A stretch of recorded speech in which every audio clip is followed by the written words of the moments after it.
మొత్తంగా 2,825 రూపాయలకే కరెంటు ఏదైతే మీటర్ ఫీడ్ చేయవలసింది ఉండగా 8,000 రూపాయలు కట్టాలని చెప్పి కొంతమంది దుర్బుద్ధితో ఇక్కడ ఉన్నటువంటి ఏఈ అయినటువంటి పట్టణ ఏఈ ఈ రకంగా అమాయకులైనటువంటి వాళ్ళని కార్యాలయం చుట్టూ తిప్పుకుంటూ వారికి కనెక్షన్ ఇవ్వకుండా ఓ కక్షపూరితంగా 8,000 రూపాయలు కట్టాలని చెప్పి వారికి రాసిచ్చి ఆ పేదలను ఇబ్బంది పెడుతున్నటువంటి పరిస్థితి ఉంది. కాబట్టి వెంటనే ఆ ఏఈని వెంటనే సస్పెండ్ చేయాలని చెప్పి సిపిఎం పార్టీగా డిమాండ్ చేస్తున్నాం.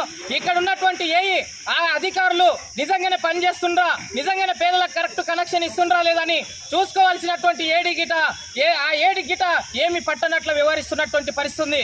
మళ్ళీ నిన్ననే ఇక్కడ ఒక సమస్యమైన బాలస్వామి అనే వ్యక్తి 15 రోజులుగా ఈ కరెంట్ ఆఫీస్కు తిరుగుతున్నటువంటి పరిస్థితి ఉంది. మరి ఇక్కడ ఉన్నటువంటి అధికారులు ప్రజల సర్వెంట్లా లేకపోతే అక్రమంగా కనెక్షన్లు తీసుకొని ఏదైతే గనులు నడిపించుకుంటుండ్రు, మిషన్లు నడిపించుకుంటుండ్రు, ఏదైతే కంపెనీలు నడిపించుకుంటుండ్రు, అదేవిధంగా ఇటువంటి వాళ్ళ మీద ఏదైతే యాక్షన్ తీసుకోవాల్సినటువంటి వీళ్ళు ఈ పేదల మీద ఏదైతే అన్యాయానికి గురి చేస్తూ వారికి కనెక్షన్ ఇవ్వకుండా తీవ్ర ఇబ్బందులను పేదలకు చేస్తున్నటువంటి పరిస్థితి ఉంది.